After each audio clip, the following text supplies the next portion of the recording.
¿Cómo funcionaba, Tania? ¿Cómo era? Modelaba los cuerpos. Uno de mis favoritos era ese cuerpo de mujer ahí, muy voluminoso que está al fondo, que es lo que me recuerda mucho a mis clases de dibujo de la ENAP. Y bueno, la idea era manipular el proceso de construcción de tu presencia en Internet, y era inspirado en los chats gráficos, en los chats en donde tú tenías un avatar. Y lo que me interesaba ahí era pues generar una variedad de cuerpos y que tú en el ambiente pudieras probarlos. Por ejemplo, un hombre probar una panza de una mujer embarazada, una mujer probar estos distintos torsos de hombres de distintos colores. Ahí estoy yo probándolos, y estas que eran unas tetas artificiales que había hecho que podían dar leche dentro de ambientes virtuales. Y era eso, pues experimentar con el espacio vacío que queda en el lugar que ocupa nuestro cuerpo en el momento en que entras a un espacio virtual. Y bueno, esta era una serie I.O., y al mismo tiempo estaba desarrollando otra de la que no encontré avatares. Debe haber en el centro, y bueno, estoy buscando, pero una serie de avatares que hicieran en VRML, que era algo que me interesaba también platicar, que eran como estas herramientas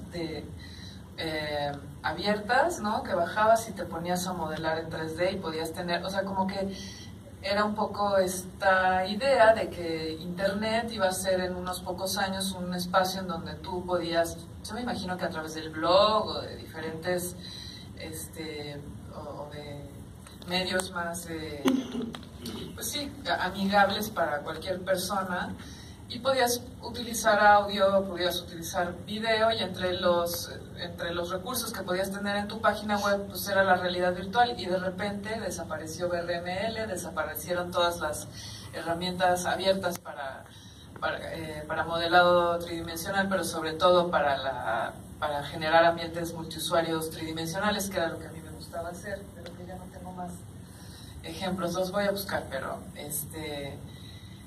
y bueno, pues ya no VRML desapareció, y la realidad virtual y el modelado tridimensional y todo se volvió pues ya más bien, tomó un giro comercial, desapareció prácticamente de los escritorios de la gente común, y ahora la vemos surgir ya de manera comercial. Y bueno, el camino que llevó, yo creo, y sí, el camino como más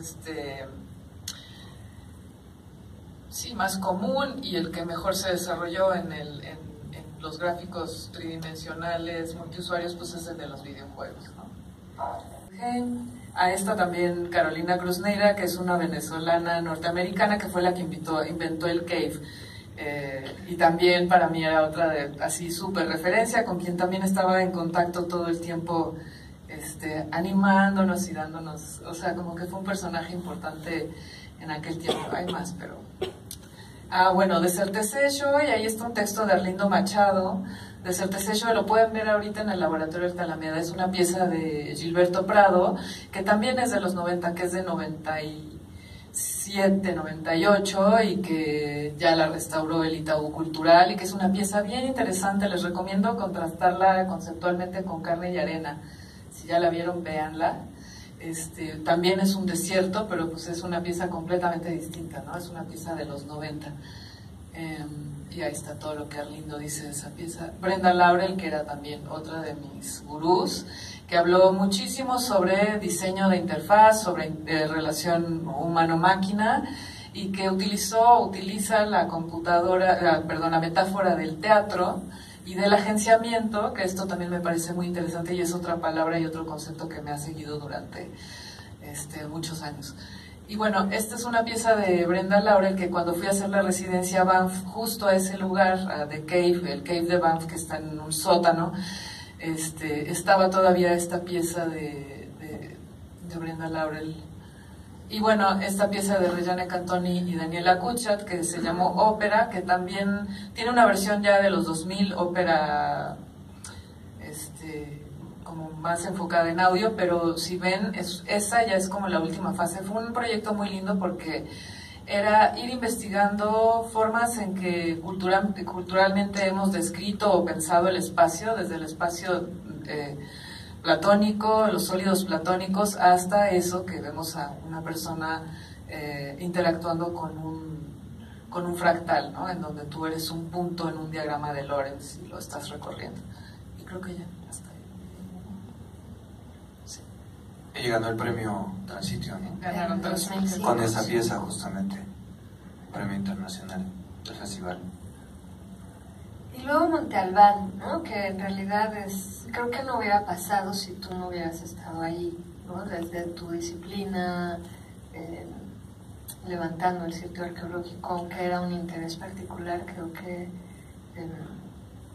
tus conocimientos le dieron otra vida, ¿no?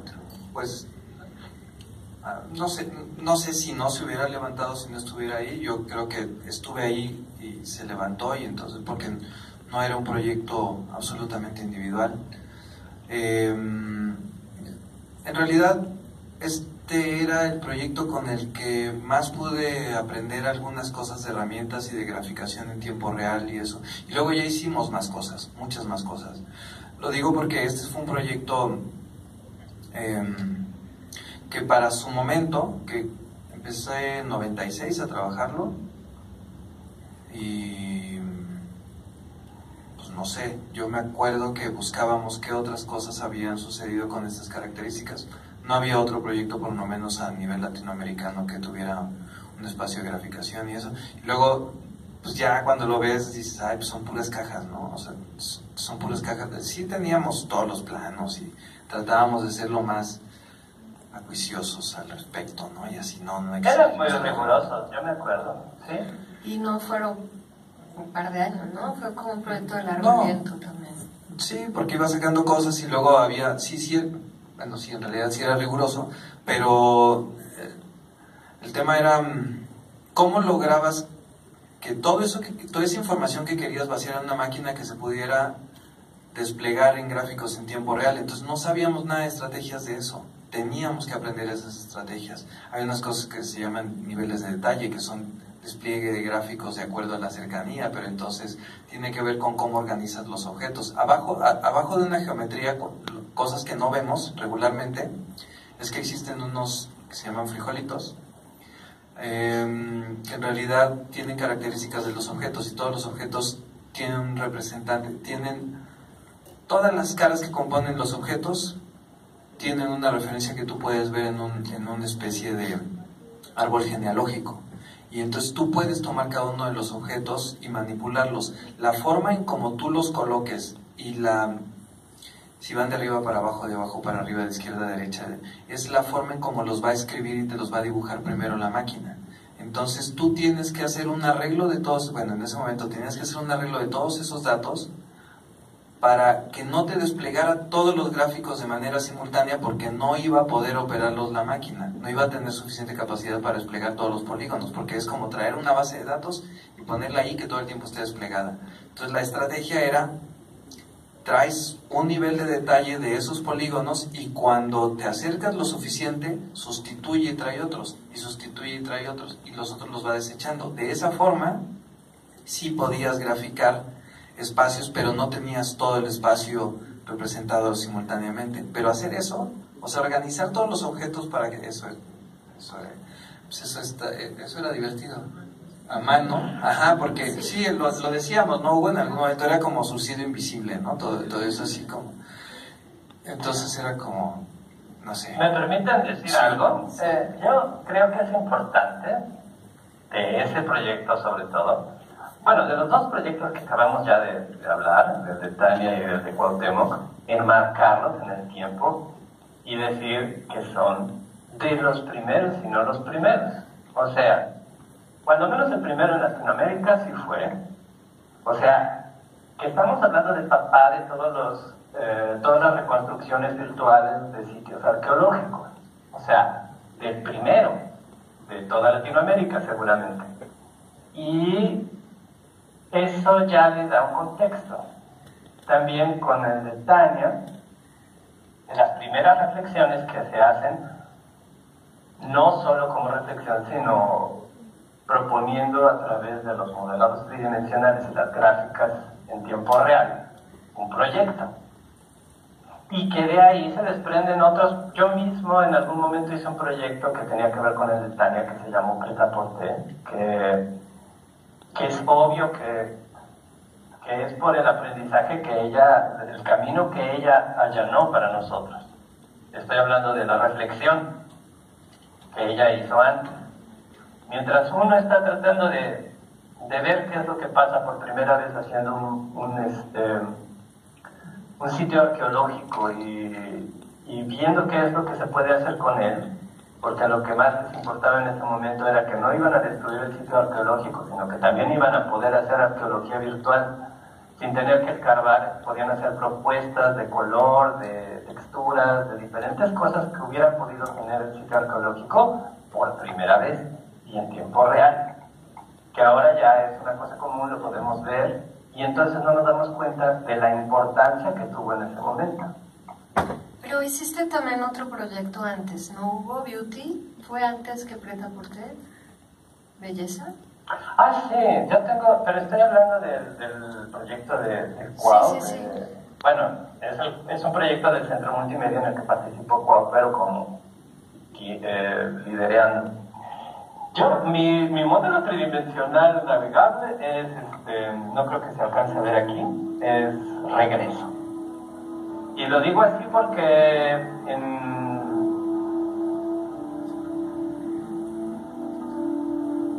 eso es Belleza. Ajá. Perdón, paro Belleza, lo siento. No te preocupes. Vamos. De la misma época de la que están hablando, yo quería hacer una especie de instalación en aquella época, pero una instalación virtual. Y volviendo al principio, llegando al Centro Multimedia, me sientan frente a un modelador tridimensional, José Luis García Nava, y me dice: lo primero que tenemos que hacer es poner las luces en un modelo tridimensional. Me quedé, yo soy ateo, pero sé perfectamente cómo empieza el Génesis. O sea, lo primero que hay que poner es la luz. Y entonces me llamó mucho la atención que sí, que había que poner la luz o el piso. Luego diferentes cosas que tienen que ver con la verosimilitud. No tiene que ser real, tiene que parecerse a la realidad. Tiene que... tú puedes poner un caos y que la persona que entre en un ambiente virtual no reconozca nada, o puedes hacer una especie de mundo parecido al tuyo donde el cuerpo lo reconozca y puedas tener luz, gravedad, colisiones, etc. También eso me hizo reflexionar sobre la realidad virtual. La realidad, o era la realidad como se describía en el momento en que se creó para Occidente, como nosotros podíamos describir la realidad, cómo describíamos la gravedad, cómo la representábamos, cómo representábamos el espacio, cómo representábamos la perspectiva. Todo eso son cuestiones de representación, por ejemplo, renacentista.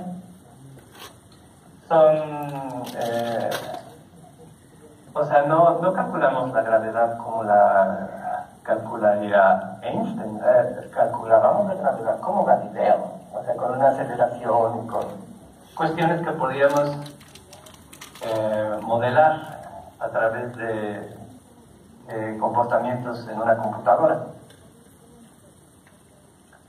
Un ambiente de realidad virtual era una representación occidental, o lo que entendía en cierto momento Occidente sobre la realidad. Y bueno, pero hablando de mi primer ambiente de realidad virtual, yo sabía que los ambientes de realidad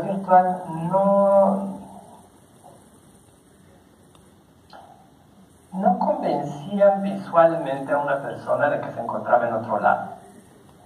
Pero había una especie de fiebre por la realidad virtual en aquel momento, por sus alcances, más que por lo que en ese momento se pudiera lograr. Y se me hizo que podía utilizar esa seducción en ese momento para hacer un proyecto en el que se planteara una idea interesante. La mía era regresar a la vida ciertos personajes que hubieran desaparecido o de mi vida o que hubieran muerto, y conseguí un pescado, por ejemplo, que estaba muerto, y lo puse a cantar y a bailar. Eso fue en video, pero también lo puse en una especie de mar. Diferentes animales. Ese era mi ambiente virtual. Ya no quiero seguir hablando. Quiero que los demás también hablen. Este tema de... Ahí viene la realidad virtual, ¿no? Es así como... Pues ya estaba la realidad virtual, ¿no? Ya existió, tuvo un momento y cambió. La verdad es que no ha cambiado tanto. O sea, cuando uno se da cuenta, o sea, si uno lo mide a través de cantidad de gigas de texturas o cantidad de polígonos que podemos desplegar en gráficos en tiempo real, sí ha cambiado un montón. O sea, la cantidad de gráficos sí, pero las propuestas y el contenido y eso, ahí es donde yo veo que hay mucho más que hacer, ¿no? O sea, mucho más hay que experimentar mucho más, porque sí, hay videojuegos, o sea, ¿quién aguanta un videojuego de 6 horas adentro de un dispositivo de realidad virtual? No es cierto, o sea, eso es de veras, incluso porque traes el casco puesto, déjense sus lentes 6 horas, ¿no? Puestos así, ligeritos, no sé qué, pues no los aguantas ahora, échate. Tal vez algunos coreanos. Pues quién sabe, ¿no? Así unos suspendidos, pero la verdad es que sigue habiendo muchos problemas de interfaz, todo el problema de la discordancia entre la vista y los movimientos y entonces el oído, todos esos problemas que hacen que te marees, te den ganas de abandonar el juego, te dé sueño, una serie de cosas, pues esas cosas no se han resuelto. Se supone que se resuelven porque entre más nítida y engañosa sea la imagen, o sea, engañosa quiero decir que el ojo pueda asumir que lo que está viendo es real, puede haber una especie de disminución de ese problema, que lo llaman algo así como virtual sickness, o no me acuerdo cómo lo llaman, ¿no? Que es una especie como un síndrome, ¿no? Es un síndrome que sucede cuando estás usando un dispositivo de realidad virtual. A ver, ¿qué son estas cosas? Son dispositivos de aislamiento visual con interactividad. ¿Cuánto es realidad virtual? O sea, si solo tienes unos lentes, ¿es realidad virtual? ¿O qué necesitas para que sea realidad virtual? ¿O unos lentes que te permiten ver a través de esos mismos lentes el entorno físico? ¿Eso es realidad aumentada? ¿Es realidad? O sea, hay un montón de cosas alrededor de todo eso, que además de que tecnológicamente se han ido resolviendo algunas,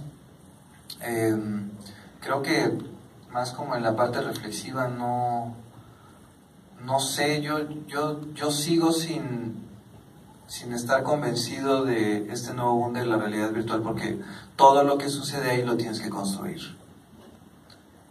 Y pues construirlo toma tiempo, ¿no? O sea, y necesita ejércitos y necesita un montón de gente detrás. Entonces creas una realidad artificial, como decía Myron Kruger, ¿no? Decía que las tecnologías de realidad virtual lo que nos permitían es crear realidades artificiales. Esa era la verdadera oportunidad, que creáramos realidades artificiales. Y entonces, ¿cuántas realidades artificiales estamos creando a través de eso? No tantas, creo que en el arte se han hecho más propuestas, pero, pues no sé, perdón, pero me inquieta un poquito estos temas. Me cuesta trabajo. Siempre. O sea, pues sí, era el tema de poder jugar con estos objetos, ¿no? Eran objetos visuales y podíamos jugar con ellos, generar entornos y que la gente aprendiera también a utilizarlos, ¿no? Y que como una idea representada en un pictograma, al juntarlo con otro, generaban una idea y entonces ya eran ideogramas, y entonces era un juego de palabras a través de un códice pues que digamos culturalmente nos pertenece, aunque no necesariamente sea un referente para nosotros actualmente, ¿no? Están ahí. Las cosas del pasado no pertenecen al pasado, pertenecen al presente, solo que es más fácil decir que están en el pasado y de esa forma podemos enterrarlas. Entonces era traerlo, ¿no? al momento actual. Un poquito de conflicto personal, porque yo sabía que Silicon Graphics en ese momento estaba perdiendo el dominio que tenía sobre las estaciones de graficación, y la UNAM estaba decidiendo comprarle unas estaciones gigantescas, que yo decía, ¿cómo hicieron eso? No, si esto ya se acabó, o sea, con estas máquinas ya no van a trabajar. Lo que les decía, yo compré una Intergraph, que era una máquina sobre Windows, y cuando me llegó ya era Silicon Graphics, o sea, justo compraron a su competencia para que no los desbancaran, pero eso ya era imposible de detener, o sea, porque entonces empezaron a salir otras, y estaban las Sun Microsystems, y estaban Evans and Sutherland, y estaban un montón de máquinas y de propuestas tecnológicas que ya le estaban compitiendo, y luego vinieron todos los servidores Linux, o sea, había un montón de casos. El sistema gráfico que usaban, o sea, el OpenGL viene de un sistema que desarrolló Silicon Graphics que se llama IRIX-GL, que entonces le pertenecía a ellos y luego lo abrieron. Y entonces a partir de que lo abrieron, en realidad lo que ellos impusieron un tipo de librerías gráficas que se siguen utilizando hasta este momento. Luego Microsoft sacó su competencia, que era el DirectX, aunque tuvo varios experimentos fallidos previos como el Fahrenheit y una serie de cosas que también están tratando de hacer eso. Entonces, a mí el Ixtli me dio ese conflicto existencial, porque yo decía, están comprando una tecnología que ya no les va a servir en ese momento. Pero era algo con lo que yo no podía intervenir, ni mucho menos, estaba fuera del alcance de nosotros, ¿no? Ahora, el Ixtli creo que es un espacio de visualización interesante, y también desarrollaron propuestas de proyectos de distinto corte, entre ellos arqueológico también. A mí, yo creo que hay toda una parte anecdótica y así que seguro no está. ¿Sí me explico? No, sí, es mucho más desde el punto de vista académico. No, claro, es que a mí lo que me parece riquísimo es verlos a ustedes aquí contando de primera mano esa experiencia y recuperando lo que decían hace un rato. Claro, es una experiencia, es muy paradójico, es muy reciente, nos suena que fue ayer. Digo, a mí me tocó esta mudanza al CNA, pero como investigadora. Parecía que fue hace poquito. No, ya fue hace un montón. Pero es, claro. Pero es una historia que claro que está teniendo, y bueno, tuvo y yo creo que va a tener más impacto en lo que está pasando ahora en el arte en México, ¿no? Y estaría padrísimo recuperarlo a ese nivel, a nivel de anécdotas y de ustedes, los protagonistas que estuvieron ahí, ¿no? Yo estuve por ahí en el taller de Andrade Castro, y sí, me puse esos visores y vi esa cosa rara que eran todavía unos gráficos pues, como muy chistosos, ¿no? Era muy interesante la sensación y a la vez era muy claro que era ficción, ¿no? Totalmente. Y una segunda que también tiene que ver pues con el lugar que ocupa el Centro Multimedia en este contexto. Ustedes han hecho un montón de labor formativa, yo creo que tanto informal como formal, pero mi pregunta es, ¿qué tanto sienten que las escuelas realmente han podido como aprovechar todo esto? Porque me queda claro que seguramente la Esmeralda sí, pero siempre tengo la percepción que, por ejemplo, ni la escuela de teatro, que tiene una licenciatura en escenografía, ni la de danza, que también seguramente tiene materias que podrían vincularse, siempre me queda la impresión de que no, de que las escuelas de Limba siguen como con su trayectoria formativa muy tradicional. Pondría yo el caso de la Esmeralda como una excepción, por supuesto,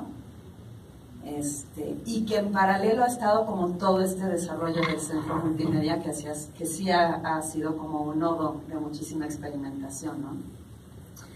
Sin duda la Esmeralda es quien habita más el Centro Multimedia.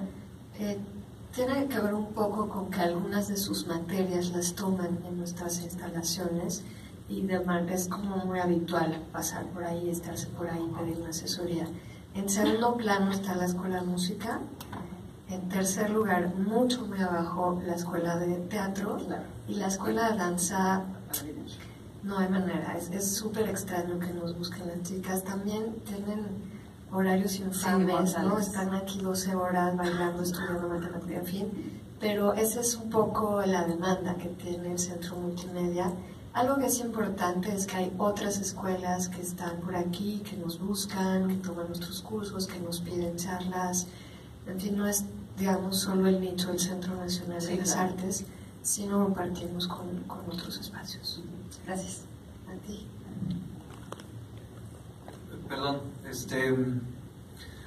también el centro siempre ha tenido como una política de que como individuos pueden llegar a hacer proyectos, ¿no? Digo, lo conozco, y ahí sí llega, pues, de todos, igual quizás no sé cómo está ahorita el porcentaje de cuántos llegan de artes visuales y cuántos, pero sigue llegando, o sea, hasta donde yo tengo entendido. Incluso se abrió también la línea de trabajo de videojuegos, que para mí fue como un acierto que se mantuviera, ¿no? Porque entonces estás canalizando toda la idea de las estaciones de graficación y todas esas cosas que nos pasaron en un espacio que le da como continuidad a un proyecto desde el ángulo y desde el punto de vista y el enfoque de los videojuegos, que para mí es así súper bueno, ¿no? No porque haya sido un jugador de farmacia duro, de los duros de farmacia, porque así como no tenía computadora, no tenía Atari en mi casa. Entonces yo sí era de los que tenía que aprender bien y rápido para no estar gastando muchas moneditas en la farmacia. Entonces ya era de los que se les iba la luz, ¿no? Cuando yo estaba jugando se les iba la luz con cierta regularidad, porque yo ya era bueno para eso de los videojuegos, y ya llegaba con mi monedita. Recuerda que si ponían 2 moneditas y yo, ¿y de quién es esta? Es mía. Hoy no, ya quítala, vamos a otra máquina, porque pues sí, yo jugaba mucho, o sea, y de ahí también yo diría, es culpa de los videojuegos, ¿no? Siempre nos ganaba.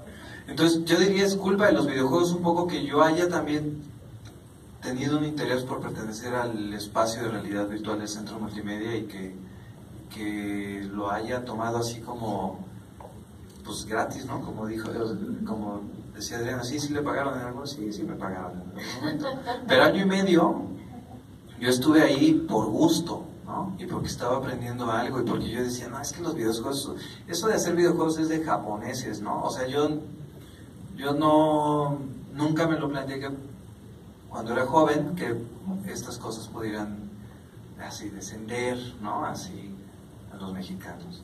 Y la democratización de estos medios, pues, ha abierto posibilidades, y lo que no debemos de perder es la oportunidad de plantear proyectos en base a las tecnologías, porque sí se está haciendo ahí como, o sea, yo sí creo que si no le metemos candela a hacer proyectos, pues nos van a dejar atrás. Un poco la idea de que yo fuera a trabajar en una escuela de videojuegos tenía que ver con eso, ¿no? Con un interés personal de decir, no puede ser que solo consumamos videojuegos y que no estemos produciendo videojuegos. Y entonces la idea de entrar a un espacio de formación en ese entorno, y que desde aquí el Centro Multimedia también con Luis y otros espacios se estén como interesados en trabajar para el desarrollo de videojuegos, pues es una oportunidad.